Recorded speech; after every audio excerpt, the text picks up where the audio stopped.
Hello বন্ধুরা, আজ অনেকটা দেরি হয়ে গেছে বুঝতে পারছি। তোমরা অনেকক্ষণ ধরে অপেক্ষা করে বসে রয়েছো যে শুভ বিবাহের আজকের পর্বের রিভিউটা তোমরা কখন পাবে, তাই তো? তাহলে আর দেরি না করে বাংলা সিরিয়াল সমাচারে তোমাদের সবাইকে স্বাগত জানিয়ে শুভ বিবাহের আজকের পর্বের রিভিউ তোমাদের সামনে। শুরুতেই তো রুক্মিণী বলছে যে চলুন আমার সাথে আপনারা সবাই আচার্য বাড়িতে চলুন। ওদিকে সুধা শ্বশুরমশাইও ফিরে এসছেন, এসে বলছেন রাধা মা। তখন তেজের মা বলছে না, ও রাধা নয়, ও রুক্মিণী। আর ঠাম্মি বলছে আমি ওর কথা তোমাকে ফোনে জানিয়েছিলাম। তেজ বলছে আমি আপনার বাড়িতে যাব কোন অধিকারে? আমি আপনার সঙ্গে আপনার বাড়িতে যাব না। তখন তরি বলছে হিরো আঙ্কেল, আমি জানি তুমি মাম্মামের উপরে অনেক রাগ করেছো, চলো না, মাম্মামের কথা শোনো না, তাই বলছে। ইশিকা বলছে ওরা সবাই আমার সাথে আমার বাড়িতে যাবে। সুধা বলছে ইশিকার বাড়ির বাইরে অলরেডি মিডিয়া ভিড় করে আছে, তাই আমার বাড়িতে আপনারা সবাই চলুন আপনাদের সেফটির জন্যে, না হলে মিডিয়া আবার আপনাদেরকে ঘিরে ফেলবে। এদিকে জ্যোৎস্না বলছে দেখো না সুধা, ওরা পিকলুকে ভেতরে আটকে রেখেছে, তুমি কিছু একটা করো না, আর আমি কিন্তু সুধার সাথেই যাব বলে দিলাম। তেজের মা বলছে ইশিকা আমাদের বাড়ির হবু বউ, আমার মনে হয় আমাদের ওখানেই যাওয়া উচিত। মেজমাও একই কথা বলছে। মেজমা বলছে এই মেয়েটার জন্য আমাদের তেজ এক রাত লকআপে কাটিয়েছে, ওকে ভরসা করাটা ঠিক হবে না। তেজ বলছে শুনলেন তো, কেউ আপনাকে কিন্তু ভরসা করছে না, সো প্লিজ লিভ। এরপরে তো সুধা চলে যাচ্ছে, কি আর করবে। তখন ঠাম্মি বলছে দাঁড়াও, সবাইকে বলছে আমরা রুক্মিণীর সাথেই যাব। সুধা তো খুশি হয়ে যায়, কিন্তু সবাই অবাক হয়ে যায়। তেজের বাবা বলছে এটা তুমি কি বলছো মা? তেজ বলছে আমি কিছুতেই ওনার ফেভার নেব না, আমি ওনার সাথে ওনার বাড়ি যাব না। তখন সেখানে তেজের শাশুড়ি মা আসে, সুধার মা। বলছেন এই বাড়িটা রুক্মিণীর নয়, ও শুধুমাত্র ভাড়া থাকে। এই বাড়িটা আজও সুধাময়ীর, আমাদের। তাই তোমরা সবাই যাবে। সে আমাদের মধ্যে যাই ভুল বোঝাবুঝি মান অভিমান যাই হোক না কেন, আমি কিন্তু আজও মনে করি যে আপনারা আমার কুটুম্ব। তখন তেজের মা বলছে কিন্তু যার সূত্রে পরিচয় ছিল সেই তো আজকে আর নেই। মঞ্জিষ্ঠা বলছে বুঝতে পারছি, কিন্তু আজকে যদি সে থাকতো তাহলে সে এটাই চাইতো। ঠাম্মিও বলছে হ্যাঁ ঠিক, আজকে যদি সুধা মা থাকতো তাহলে এটাই চাইতো। বলছে একমাত্র সুধাই আমাদের সমস্ত রকম বিপদে নিজের সবটুকু দিয়ে বারবার ঝাঁপিয়ে পড়েছে।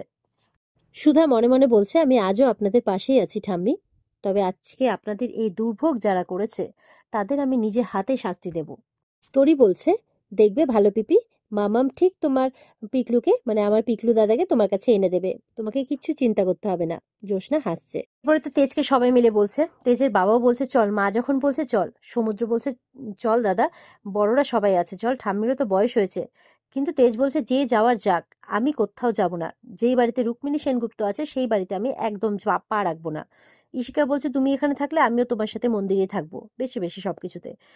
তখন বলছে আর কি, সুধার মা বলছে বেশ, আপনারা যা করার করুন, তবে আপনারা চলুন আমার সাথে, প্রীতম গাড়ি পাঠিয়েছে। এবার তো সুধা বলছে প্লিজ আপনারা যান, আমি ওনাকে বুঝিয়ে সুঝিয়ে নিয়ে আসছি। ঠাম্মি বলছে এখন যা পারার ওই পারবে করতে। এই বলে সবাই যাওয়ার জন্য প্রস্তুতি নিচ্ছে। ইশিকা তো তেজের হাত ধরে দাঁড়িয়ে আছে। এবার সুধা মনে মনে বলছে এবার আমিও দেখি উনি আজকে আমার কথা না শুনে কি করে না যান। ওদিকে দেখা যাচ্ছে সার্থকরা সকাল সকাল পার্টি করছে, আর সেই পার্টিতে আনন্দে ধেই ধেই করে নাচছে অনিমেষ আর তার বাবা। বলছে দেখো এই সার্থক আসাতে না বাড়ির ভাইবটাই পুরো চেঞ্জ হয়ে গেছে। আগে সকাল সকাল ওই ঘ্যান ঘ্যানে কীর্তন টির্তন দিয়ে চলতো, এখন সকাল সকাল পুরো একদম মিউজিক চলছে, পার্টি হচ্ছে, সেই এলাহি ব্যাপার। এরপরে দেখা যাচ্ছে একটা খুব দামি শ্যাম্পেন রাখা আছে টেবিলের উপর, সেটা ধরতে যাচ্ছে এর বাবা, অনিমেষের বাবা। তখন ইমন চলে আসে, এই খবরদার, আঙুল দেখে চুটকি বাজিয়ে বলছে খবরদার, এত দামি শ্যাম্পেন খাওয়ার যোগ্য না তোমরা নাও, ঠিক আছে? একদম এটাতে হাত লাগাবে না। অনিমেষ বলছে ইমন, এই যা কিছু আজকে তোমরা করছো না, এই সব কিছু আমার বাবার জন্যই করছো, ঠিক আছে? ইমন বলছে ও রিয়েলি তাই বুঝি? বলে একদমই তাই, সুতরাং আমার বাবার সাথে এরকম আচরণ তুমি করবে না। তো অনিমেষের বাবা কিন্তু চুপ করতে বলছে, যে চুপ কর চুপ কর, দরকার নেই। তখন ওখানে সার্থক আসে, সব গেস্টদের নিয়ে এসছে আর কি। আর মেচকা অনিমেষকে বলছে চল চল আমরা লোকাল টোকালে কাজ চালিয়ে নেবো, চল, এই বলে অনিমেষকে নিয়ে চলে যায়। এদিকে ইশিকা বলছে সুধাকে আপনি কেন বলুন তো আমাদের বিরক্ত করছেন, আমরা এখানেই দাঁড়িয়ে থাকবো, আপনি প্লিজ চলে যান, ওকে প্রেসারাইজ করবেন না। তখন সুধা কিন্তু ইশিকাকে একদম সরিয়ে দিয়ে তেজকে বলছে দেখুন আপনি এরকমটা করবেন না, আপনার পরিবার পুরো বিপদের মধ্যে আছে, প্লিজ চলুন। বসু মল্লিক বাড়ির বড় ছেলে হিসেবে আপনার ওনার পাশে থাকা উচিত, ওনাদের পাশে। তেজ বলছে আপনি হঠাৎ করে বসু মল্লিক পরিবারকে নিয়ে এতটা চিন্তিত কেন? ইশিকা বলছে শুনুন, আপনাকে না এতটা ভাবতে হবে না, বুঝতে পেরেছেন? আমি আছি ভাবার জন্য, ওর উড বি ওয়াইফ ইশিকা, তাই বলছে। আর তেজও না ওর দায়িত্বটা খুব ভালো করে পালন করতে জানে। সো আপনাকে বলে দিতে হবে না। তখন সুধা বলছে, শুনুন, আপনার এখনো বিয়ে হয়নি, আপনি ওর উড বি ওয়াইফ, সুতরাং আপনি এইভাবে বিয়ের আগে সারা রাত এভাবে মন্দিরে ওনার সাথে থাকবেন, এটা কিন্তু বসু মল্লিক পরিবার মানে ওদের মান সম্মানের জন্য ঠিক হবে না। তখন বলছে, হাউ ডিয়ার ইউ, আপনার সাহস কিভাবে হয় আমাকে এই কথাটা বলার। তখন ইশিকার ফোনে তার বাবার ফোন আসে, রিসিভ করতে যায়। তো বলছে যে তুমি কোথায়, বলে আমি এখানে এরকম ভাবে আছি, বলে তুমি এক্ষুনি বাড়ি চলে আসো। বলে আমি তেজকে ছেড়ে কিভাবে আসবো, আর আমি কালকে সকালবেলাতেই সবাইকে নিয়ে আসবো। বলে খবরদার, তুমি ওদের পরিবারের কাউকে নিয়ে এখানে আসবে না।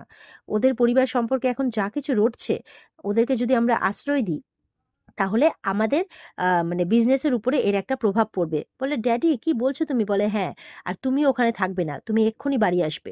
বলে আমি তেজকে একা ছেড়ে কিভাবে আসবো, বলে আমি বলেই তো দিলাম যে তুমি এইভাবে এক্ষুনি আমার কাছে বাড়ি আসবে, আর আমি চাই না যে এই সময় তুমি ওদের সাথে কোনো রকম কোনো সম্পর্ক রাখো, এইরকম ভাবে বলছে ইশিকার বাড়ির লোক। আর সেই ইশিকা নাকি তেজের পুরো পরিবারকে তার বাড়িতে নিয়ে গিয়ে আশ্রয় দিতে চেয়েছিল। তো এদিকে তেজ বলছে, যাও ইশিকা, তুমি বাড়ি চলে যাও। বলে না, আমি কিভাবে যেতে পারি, ইশিকার ড্রাইভারও ডাকতে চলে এসছে। বলে আমার কারোর সাহায্যের প্রয়োজন নেই, প্লিজ লিভ, চিৎকার করে ওঠে ইশিকার উপর। ইশিকা চলে যায়। সুধা বলছে, চলুন, বৃষ্টি আসছে, বাড়ি চলুন। বলে না, আমি কোথাও যাব না। বলে আপনাকে যেতে হবেই। বলে কেন, এতদিন তো আমি নাকি আপনাকে হ্যারাস করছি, আপনার মেয়েকে কিডন্যাপ করেছি, আপনাকে কিডন্যাপ করেছি, তো আজকে আমার প্রতি দয়া দেখাচ্ছেন, এটা আমি মেনে নেব কি করে। এই যে পাথরের মূর্তিটা দেখছেন, ঠাকুরের মূর্তিকে বলছে যে এই মূর্তিটা না আমার কাছ থেকে সবকিছু কেড়ে নিয়েছে, আমার বিপদে আমার পাশেও দাঁড়ায়নি। আর এই মূর্তিকেই আমার সুধা, আমার মা, আমার বাড়ির সবাই কিন্তু এতদিন পুজো করে এসেছে। আর আমি একসময় মানতাম, কিন্তু এখন আর মানি না। তো আমি এই মূর্তিকেই যখন বিশ্বাস করতে পারছি না, আমি আপনাকে বিশ্বাস করব কিভাবে। সুধা বলছে, এই মূর্তির বুকের মধ্যেই কিন্তু ভগবান লুকিয়ে আছেন। এই বৃষ্টিতে, মেঘে, হাওয়ায়, গাছের পাতায়, সব জায়গায় ঈশ্বর লুকিয়ে আছেন। সময় মতো উনি ঠিক তার প্রমাণ দেবেন। আচ্ছা, আপনার এই ঈশ্বরের জন্য না আজ তেজ বসু মল্লিক পথে বসেছে, সবকিছু হারিয়ে। তার সুখ শান্তি সবকিছু কেড়ে নিয়েছে এই ঈশ্বর। আজকে আমিও সবকিছু গুড়িয়ে দেবো, এনার অস্তিত্ব, এনার আসন কিচ্ছু রাখবো না, আমি সবকিছু ভেঙে গুড়িয়ে দেবো। এই বলে একটা ইট হাতে তুলেছে। সুধা আটকাচ্ছে, না আপনি এরকমটা কিচ্ছু করবেন না, ছাড়ুন। এ কাড়াকাড়ি করতে করতে সুধার পায়ে কিন্তু ইটটা পড়ে যায়। আর তখন সুধার প্রচন্ড ব্যথা লাগে। আর তেজ বলছে, কি হয়েছে কি হয়েছে, এই বলে তেজের খুব চিন্তা হয়। এদিকে তো তেজ মানে সুধার পায়ে মালিশ করতে থাকে, পায়ে ব্যথা লেগেছে, এক জায়গায় ধরে ধরে বসায় সুধাকে। সুধার হাতেও হাত দিয়ে আছে। সুধা কিন্তু তেজের দিকে তাকিয়ে আছে, ব্যথা লাগছে, কিন্তু সেই ব্যথাকে যেন উপেক্ষা করে তেজের দিকে তাকিয়ে আছে। তেজও সুধাকে দেখছে। কিছুক্ষণ পরেই কিন্তু সুধার সেই ওই কথা মনে পড়ে যায়, আমি সুধার নই, আমি রুক্মিণী সেনগুপ্ত। আর তেজ রেগে যায়। সুধা বলছে, আচ্ছা, এই যে আপনাদের আজকে এই অবস্থা হলো, কে করেছে আপনাদের এই অবস্থা, কারা দায়ী। তেজ বলছে, কেন, আপনার কি স্বার্থ, আপনি জেনে কি করবেন। বলে আমার কোনো স্বার্থ নেই এতে, ভগবান আপনাদের কাছ থেকে কিচ্ছু কেড়ে নেননি, এটা আপনাদের পরীক্ষা নিচ্ছেন, ধৈর্যের পরীক্ষা, সাহসের পরীক্ষা, দেখবেন একদিন সবটা ফিরিয়ে দেবেন আপনাদেরকে। বলছে, শুধু বলুন এর পেছনে কে বা কারা আছে, আমি নিশ্চিত যে আপনাদের ঠকানো হয়েছে। তেজ বলছে, সে তো বটেই, আমাদের সবকিছু কেড়ে নিয়েছে, ব্যাংক অ্যাকাউন্ট সিজ করে নিয়েছে, ঠাম্মিকে ঠকিয়েছে, আমাদের সই জাল করেছে। সুধা বলছে, এসব কারা করেছে। তেজ বলছে, ইমন আর সার্থক চ্যাটার্জি। সুধা মনে মনে বলছে, সার্থক বেঁচে আছে। এদিকে ইমন আর সার্থক তো খুব মজা করছে যে ফাইনালি 5 বছর পর সুধারা যে অপমানগুলো করেছিল ওদেরকে, এই বসু মল্লিক পরিবার যে অপমানগুলো করেছিল, সেগুলো ফাইনালি ওরা বদলা নিতে পেরেছে, এরকম বলছে। আর এদিকে সুধা বলছে তেজকে, আপনি একদম চিন্তা করবেন না, কালকে কোনো বাড়ি, কোনো ব্যবসা, কোনো কিছু আপনাদের নিলাম হবে না, কালকে আপনারা আপনাদের সবকিছু ফিরে পাবেন, শুধু একটু ভরসা রাখুন। তেজ বলছে, এতটা কনফিডেন্সের সাথে আপনি কিভাবে বলছেন। বলে, একটু ভরসা রাখুন না। তখন তরি চলে আসে মাম্মাম মাম্মাম করতে করতে। তরি বলছে, ওফ, তোমাদের কথা তো শেষই হয় না, ওদিকে বৃষ্টি আসছে, তাড়াতাড়ি চলো হিরো আঙ্কেল, এতে সবাই তোমার জন্য অপেক্ষা করছে, এরকম জেদ করে না হিরো আঙ্কেল, তুমি জানো না বৃষ্টিতে ভিজলে আমার জ্বর আসে, যদি তোমার জন্য বৃষ্টিতে ভিজে আমার জ্বর হয় তখন কি হবে। তেজ বলছে, এতই যখন জ্বর হওয়ার চিন্তা, তাহলে ঝড় বৃষ্টির মধ্যে তুমি এসছো কেন এখানে। তরি বলছে, তোমাকে নিতে, এই বলে তেজকে জড়িয়ে ধরে। সুধা মনে মনে হাসছে আর তেজের দিকে তাকাচ্ছে। আর এখানে আজকের পর্ব শেষ হয়ে যায়। তো বন্ধুরা, এই ছিল আজকের পর্বের রিভিউ। কেমন লাগলো অবশ্যই কমেন্ট করে জানাবে। আর আমাদের উদ্দেশ্য হচ্ছে তোমাদের পছন্দের ধারাবাহিকগুলোতে আগামীতে কি হতে চলেছে এগুলো জানান দেওয়া। আগেই যতটুকু সম্ভব আমরা মানে সেই জানানটা আপনাদেরকে দিয়ে থাকি। আর এরপরে এই পর্বের বিস্তারিত যদি আপনারা দেখতে চান, তাহলে অবশ্যই কিন্তু স্টার জলসার পর্দায় চোখ রাখবেন। আর আমাদের সাথে জুড়ে থাকতে, এরকম ধারাবাহিকের রিভিউগুলি আবার ভালো করে পেতে বা নিত্যদিন পেতে অবশ্যই কিন্তু আমাদের চ্যানেলকে সাবস্ক্রাইব করবে। দেখা হচ্ছে আগামী পর্বে, আগামী এপিসোডের রিভিউ নিয়ে। ততক্ষণ সবাই ভালো থাকবে। টাটা।